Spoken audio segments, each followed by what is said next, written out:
Front Row Rugby. Interviews with rugby legends with Peter Stemmet.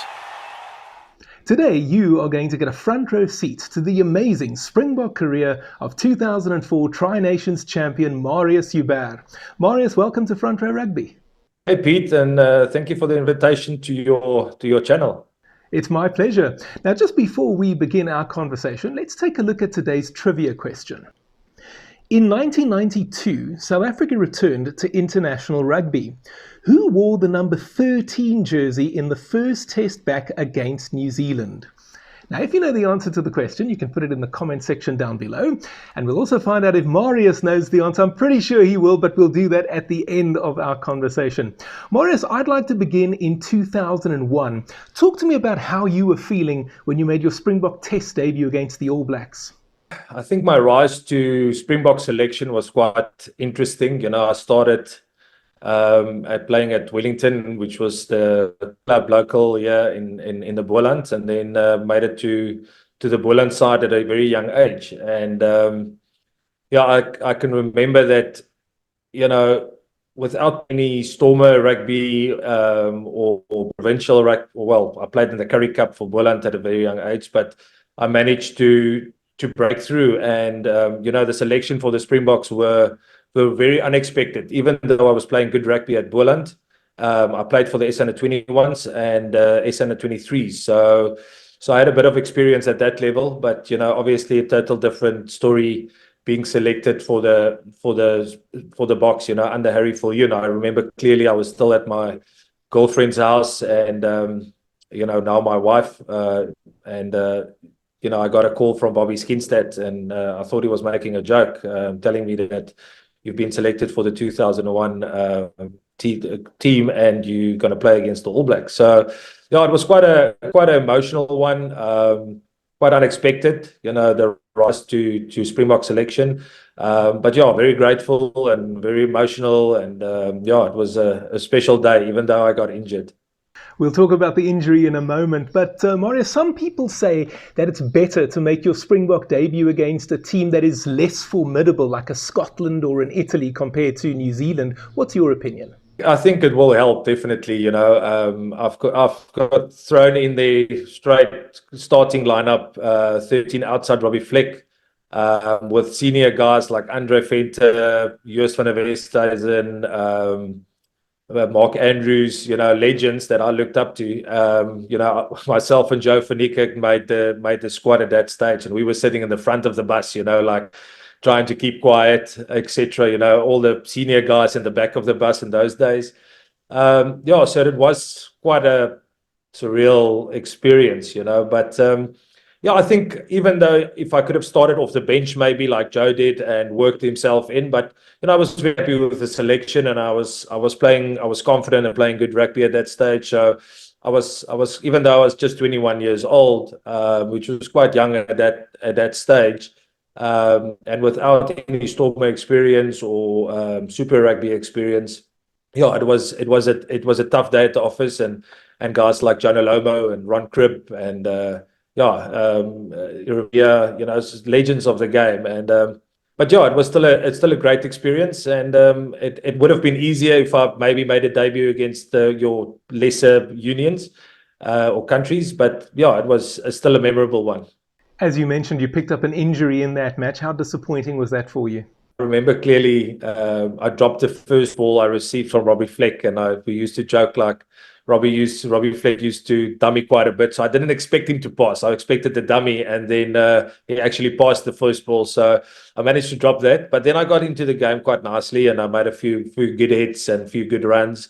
But it unfortunately just lasted 25 minutes. I tackled Ron Cribb off the back of a scrum, and torn my medial ligaments, and not a great start to my rugby career. But unfortunately, injuries are part of the game, and that's how it goes. What can you tell us about Harry Viljoen as a coach, as you experienced him? Well, Harry. There was always rumors that Harry was going to take over from the previous coach. I think it was Nick Mallet, and at that stage, and I think he was a guy way ahead of his time. Very professional. Tried different things, different setups, because even though we played for the Springboks, things were not really professional. If you look at how professional they are now. So you wanted to bring in professionalism to the team, and you needed to dress well, and you needed to be certain things. I remember we got a polo watch, where you put it onto your, like, for training, and you had to capture all your exercises and trainings and stuff like that. So that was quite new and quite advanced at that stage. But yeah, Harry was, unfortunately, I didn't play long under Harry. I've got injured after one game, and then missed missed the rest of the Springbok campaign, and only came back in 2002 under Rudolf Straueli. But I'm sure we'll get to him just now. But yeah, unfortunately, not long under Harry to make any positive comments or negative comments. So yeah, but yeah, it's a pity. Yeah, at that stage, in that period, coaches came and gone very, very quickly. So it was difficult to get the rhythm going. As you mentioned, 2002, you were back in the squad. It was almost a year later compared to that All Blacks test match against Wales, and you scored your first test try as well. How enjoyable was that? We had a good Stormer campaign. We played well together, so we obviously took that confidence into the 2002 season. So yeah, Rudolf Straueli selected me for the 2002 season, and yeah, it was a different setup to what we were used to at the Stormers. I remember we went to the police college in Pretoria, and we used to stay there in these small little bungalow type of vibe. Nothing fancy, which is good for a camp and everyone get together. Yeah, we had Mr. I think it was Gideon Sam. We had, he always used to come and look at our shirts, that everyone's got the same shirts, because sometimes it's dirty and things like that. And then, yeah, if you didn't have the right shirt on, you get a fine. You got a fine for a lot of things at that stage. I remember, I think I got a yellow card against New Zealand, and I got a fine for a few $1,000. And then, yeah, so it was a different era. Yeah, it was exciting, but it had these challenges just because of the different way of coaching and approach to the game. You mentioned New Zealand there, and that's where we're going to go now. During the Tri Nations in 2002 in Durban, we were actually doing quite well, and then suddenly there was a crazy fan that ran onto the field, Piet Van Zyl, and he tackled the referee. What were you thinking at that stage? Well, to be honest with you, I think myself and the vet was in the midfield at that stage, and he actually came running right through me and him. I don't know how he got that right. We were waiting for the scrum, and he came. We were obviously turned the other way, and we didn't see him coming. And he ran right through us on its way to. And I didn't actually realize what was happening until I think he got a few slaps and was carried off. So everything happened so quickly, we didn't expect it. Even though I thought he might have had some point going forward, because the referee was nailing us a bit at that stage. That was just how it went at that stage. Referees had a thing in for our Springbok sides at that stage. Yeah, I mean, it got carried off, and yeah, it went well, but we unfortunately lost that game narrowly. But a week later, we had a memorable win against the Wallabies at Ellis Park. They actually scored a try right at the end, and it looked like they were going to beat us. And then Van der Greef scored that beautiful try right at the end to get us the victory. How memorable was it to be part of a match like that? We hadn't done so well in the Tri Nations. There was a lot of, it's hard to get positive after you've lost 3 games. And I think, we lost Andre Pretorius right at the end in that week before the game, and I moved Brent Russell to fly off at that stage. And we actually got off to a good start. We played really well, good rugby. Johannesburg Ellis Park was always difficult for the overseas teams to come at. And yeah, I think the fact that we were just, nothing to lose with last game of the season for the Boks, we just went out and played to our full potential. And yeah, and like you say, I mean, Vanna scored the last try, and I think Brayton scored a couple, and Joe had a stormer, and Bob was playing well. So I think all in all, it went well, and it was a good end to what should have had to come. But then obviously the end of the tour was a mess, and going forward. That end of year tour in 2002, you only featured off the bench against France. You missed the matches against Scotland and England. Was that also because of injury? Yeah, so what happened there was I wasn't selected for the first game against France. I think it was going to be A.D. Jacobs and Robbie Fleck. And then I think by the Tuesday or Wednesday, Robbie, wasn't even on the bench. And then I think Adrian Jacobs got injured, or Robbie got injured. And John came from the bench onto the starting lineup, where he also got injured in the first 20 minutes of his debut. And then I came onto the bench, and then so I think by the Thursday, I think he got injured, John, or Robbie Fleck, and then John came onto the starting lineup, and then myself on the bench. So I wasn't really prepared to play a full 70-odd minutes against France, but it really tough at the office. It wasn't a pretty day. It was a good French side with some hostile supporters, and even though we had patches that we were playing well, I think the coaching just lacked a bit. The experience just lacked a bit. So we didn't finish off that well. I think that was just a bit of a problem. And then obviously a disaster of the rest of the tour. We got hammered. The game against Scotland, we had a bit of a contact session because in those days hulle praat van kleinveltjie speel. So we had a heavy contact session, and there was definitely some flare-ups between a few players, and I remember I had to carry the ball in between. I think it was Friedrich Lombard and Frikkie Walsh, and I was just like kind of over it, because we just get smashed, and there was no point to the drill or anything like that. And I tore my rotator cuff, and it was only time in rugby, because they didn't really took me to the hospital for X-rays or MRIs. Or I remember Neil de Kock also fractured his rib cage, and they didn't take them to the hospital to go and have scans or whatever. And I remember the one night Uli just injected some cortisone into my shoulder without exactly knowing what part he's hitting. And we had a guy called Ron Holder. He was like this kind of magician coming from the sky. And he was like rubbing my shoulder here, and then it's a little bit stronger here.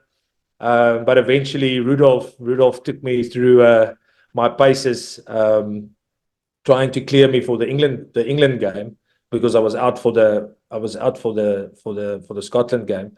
And Rudolf took me, like, he had his shorts on, a rugby jersey and socks, and he used to hold the tackle bag, and he had me like run 10 meters and then hit him, and then come back and then drop down and get up and hit him.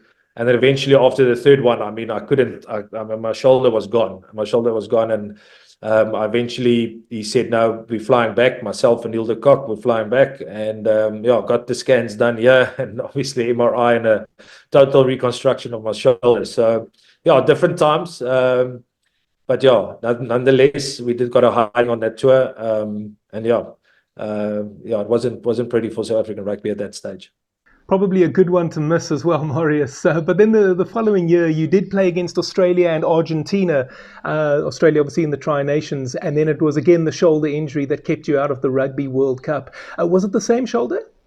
It was the same shoulder, yeah. So 2003, I came back from injury, and I've made the Stormer side and I made the Box side. So I was playing some decent rugby again, and I probably came back too early. I think the total rehab time was like 5 months, which should actually be a little bit more, like 6 months to even think of playing. So because it was quite a bad rotator cuff and bicep tendon tear.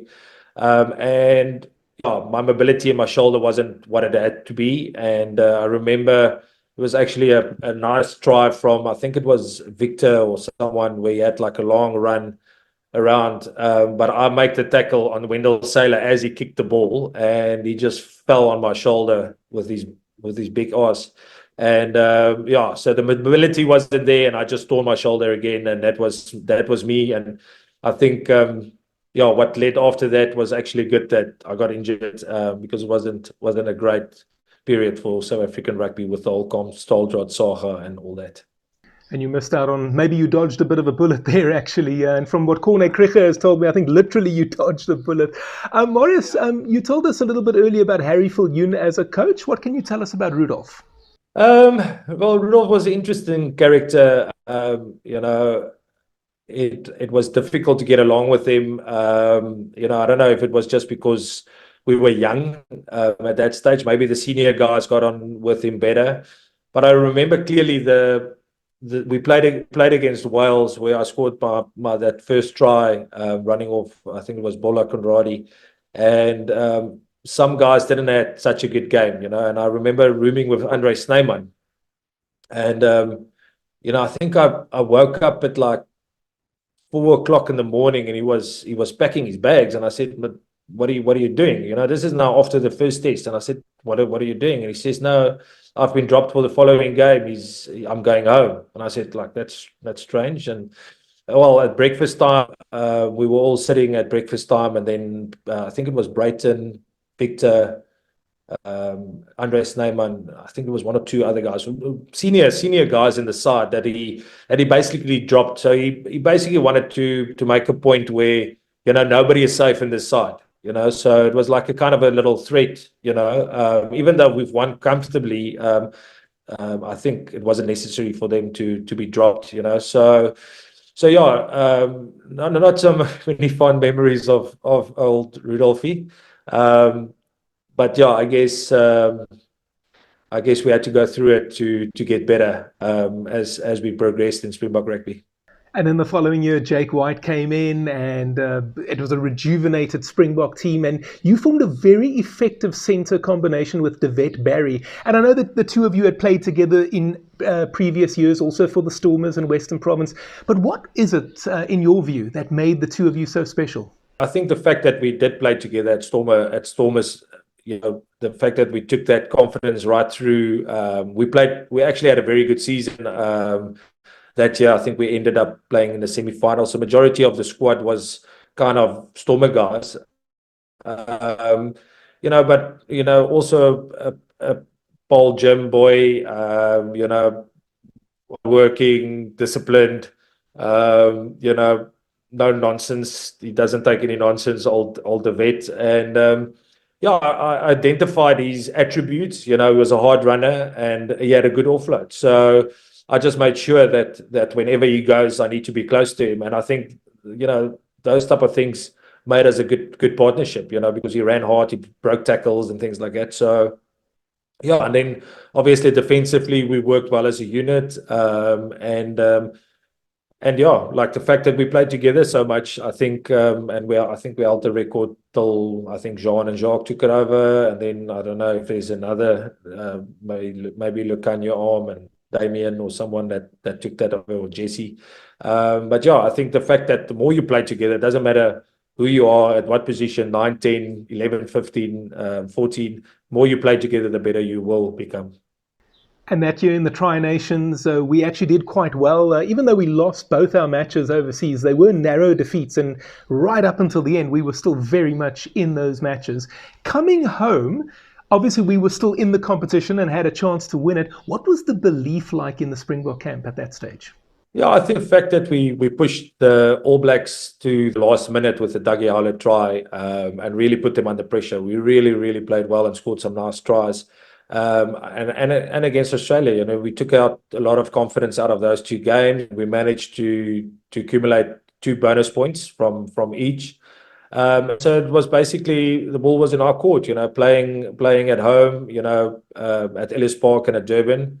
Playing the All Blacks at Ellis Park was a great venue for us. Yeah, I think just the fact that we were in it, you know, and we had some goals, you know, like Jake, like you said, it was rejuvenated side, you know, some new faces. It's actually a plan where we're working to the World Cup 2007. So there was some direction, and some really good coaches as well. And even though we worked our butts off, long camps before we went into the series, we worked really, really hard to get those results. So I think the fact that we were in it, the South African way is just the South African way. So we got an opportunity, we got a chance, and we took it. Okay, Marius, I think you know what we're going to talk about now. The All Blacks test at Ellis Park. After you had scored your second try, were you thinking today might be my day for a hat-trick? No, to be honest with you, I didn't even think about hat-trick. I was just in the moment of winning this game. I was really pumped up after that second try. I could feel the momentum shift because we didn't have a good start. We were trailing 10-0 with a great try by Miles Muliaina right through a team, and it was a good side. It was a good All Black side. But we got the feeling that we're breaching, we're putting them under the pump. And I think, with that final try, it was just like, it just opened up, to be honest with you. I never thought I would score 3 tries. Could have scored 5 tries on that day because it was just, I think I offloaded to Jean just before the try line for his try. I think we had like a 3-man overlap, and the vet just held 1 meter too long, and Rokethoko knocked the ball on, so we could have walked through, and we delayed his pass, the vet, and so it was from 3 tries to 5 tries. It was just we were just feeling we were dominating them, and I think the whole drive from the hotel to the stadium, that Springbok vibe going into Ellis Park, and I remember clearly sitting on the bus, and just the responsibility that we had to perform for these people, and I just said to myself, Marius, you got to step up today. And it worked out, and it was a great day at the office. And when you did actually score the third, what did that feel like? Jubilation, because I knew the game is now out of reach for the All Blacks. Even though I think they had to score twice to actually put us. I mean, 3 tries. I didn't really realize that it's just been myself and Raymond, and I think Australian guy in the 1960s odd that ever scored an All Black 3 tries against the All Blacks. So I didn't even know that till afterwards. But jubilation, obviously, Jean coming over me and we started counting on our fingers, what's quite iconic. And I'm sure, it's a memorable thing. I think whenever South Africa play the All Blacks, that little reel always come up, which is nice. So just ecstatic because I knew we now in a good position to close this game out. And then the following week, we did beat the Wallabies in Durban, and that meant that we had won the Tri-Nations. How special was that? Again, I think it comes down to coaching and that vision and that mission, and good quality coaches. I remember at the Stormers we had good coaches, but we went through a patch where we were, I think it was Alan Zondag, then it was Gert and Karel, then it was Kobus van der Merwe and Nick Mallet, and so you can never build any continuity with that. You need to get a coach and be there for a while. But going into the Australian test, obviously very confident. Well, they pushed us to the limit. That the whole Rathbone saga was also going up, that he came back to home base. And I think it was just meant to be. I think we were meant to beat them, and I think that set the whole pattern for Jake and the 2007 World Cup. And then on the end of year tour, we lost to Ireland and England. And you'll remember that Irish game with that sneaky try when John Smith turned his back to talk to the players. But maybe the England game, I think you could say that they kind of overpowered us that day. Do you think that those 2 defeats kind of brought the players back down to earth and showed that maybe there was still some way to go and that we were not quite where we wanted to be yet? Yeah, definitely. I think we also tried a few new players at the end of the year. On that end of the year tour, I remember we came back from that Australian victory and we went straight into Currie Cup. I went from beating Australia flying Sunday home. Monday we joined the Western Province side, and we flew to Griquas on that weekend to go and play them in Kimberley, which is quite the contrast if you look at the. We weren't too keen to play, but to go. But I also managed to score 3 tries in that game, which was quite nice. So going into that whole Currie Cup, we played in I think it was a semi-final that we've lost, and so we had a decent campaign in the Currie Cup, and then on the end of the tour, I think they've tried a few different options, and like maybe little partnerships and going through, and Wales pushed us to the limit, even though we started well, and but we finished off nicely, and then was it Ireland that following game? Was it Ireland that following game? I think so. Yeah. So obviously that was chaos, because we really played well in that game, and when that sneaky try of Agora, which is an understatement of sneaky, that was bloody sneaky. I think Bucky's just went, now we're gonna just kill these players. We're not gonna stick to our game plan. We just wanted to tackle the Irish, and we maybe a bit of inexperience, maybe lost some focus. We kind of almost just tried to play the player, rather than sticking to our game and have that experience going through. But yeah, obviously with the Grand Slam being up for grabs, that was a bit of a disappointing one. And then going into the England game, I think we got our strategy wrong for that game, because it was hell of a cold that day, and I think there was snow next to the field, and the ball was quite slippery, and I remember we wanted to play like a running game, if I'm not mistaken, and it wasn't the conditions didn't suit the running game. So I think we lost a bit of structure and lost a bit of our game plan, and that maybe we didn't prepare our game plan that well before the England game. But yeah, it was a hell of a long tour. I remember we got together 2 weeks before that Wales side, so it was like a 7-8 week tour, because we flew from to Argentina after we finished the Grand Slam. But we finished off well, and England were good on that day, and it's a pity that we couldn't pull that one through and finished off against Scotland with a good Brian Abana tries and some good interplay, and it wasn't a bad tour after all. Into 2005, again against Australia, this time in Sydney. And as it turned out, that was your last test match for the Springboks. How disappointed were you that it ended there? Yeah, I really, didn't think it was going to end so soon. I mean, I was actually not playing too bad at the Stormers campaign. Even though we had a bit of disruption with coaches, things like that, and lost a bit of momentum there, and different type of structures and plays and things like that. So it takes time to adapt to that. And then, I was in the mix in 2005, sat on the bench in that 2005 game against New Zealand that we narrowly lost.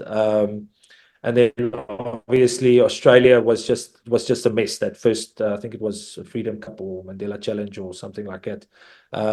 We lost quite convincingly, and it just didn't fire. There were some new combinations and didn't fire that well, and just sat on the bench for the rest of the campaign.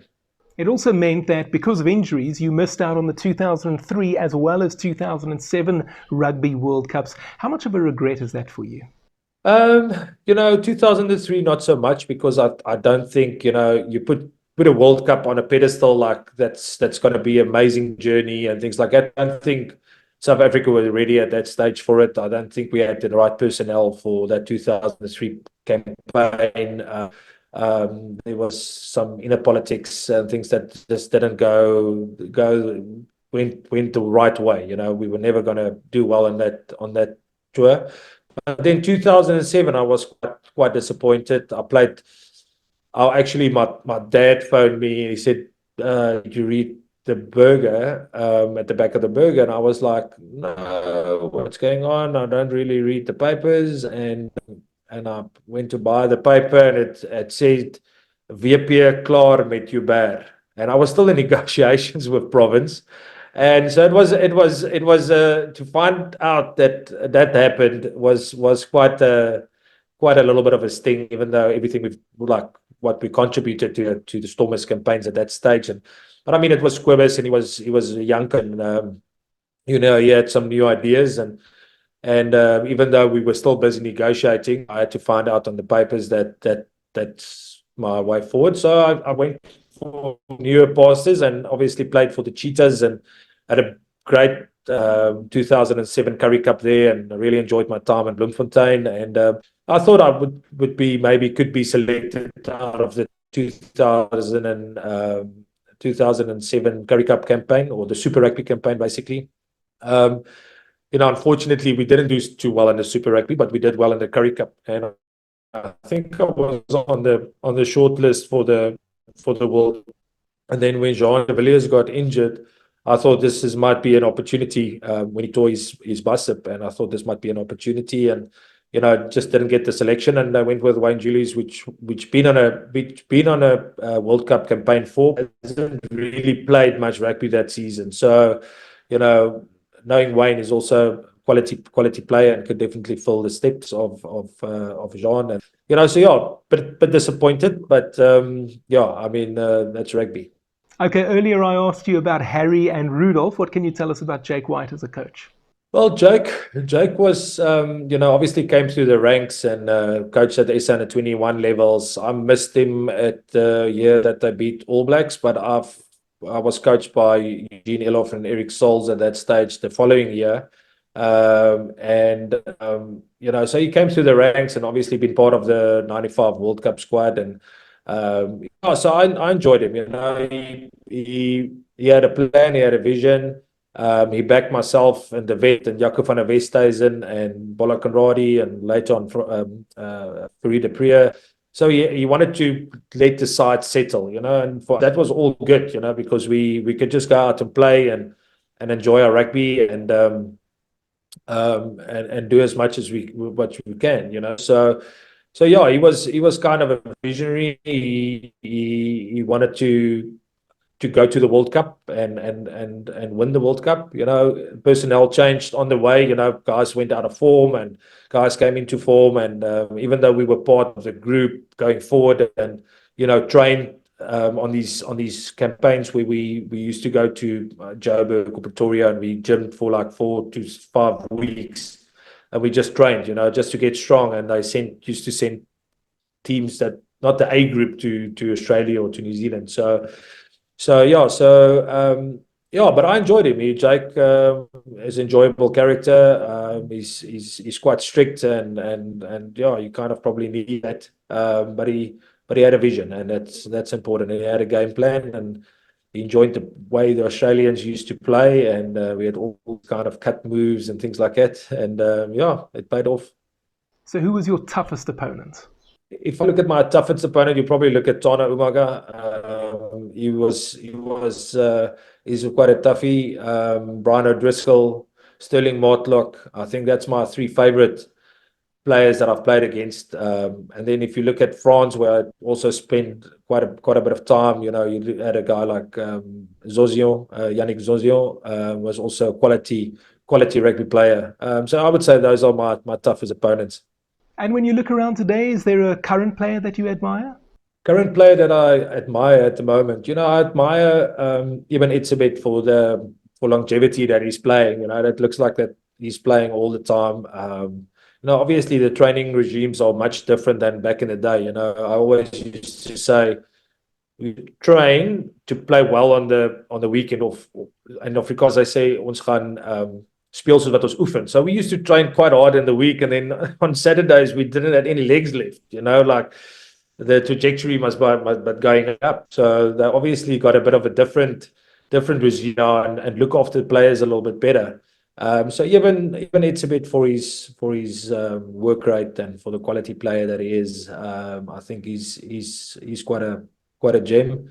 And then yeah, just like all of them, you know, Cheslin Colby. I've been watching the Chasing the Sun, and you know the stories, and Makazole Mpimpi. You know the stories is beautiful. You know, it brings tears to your eyes, and you know it's a huge responsibility to play for the Springboks, and people want results, and the planning that Rassie and Jock and all these guys do, it's massive, and I'm just grateful that Springbok Rugby is at a good place. Is there a particularly funny moment that you can share with us from your time with the Springboks?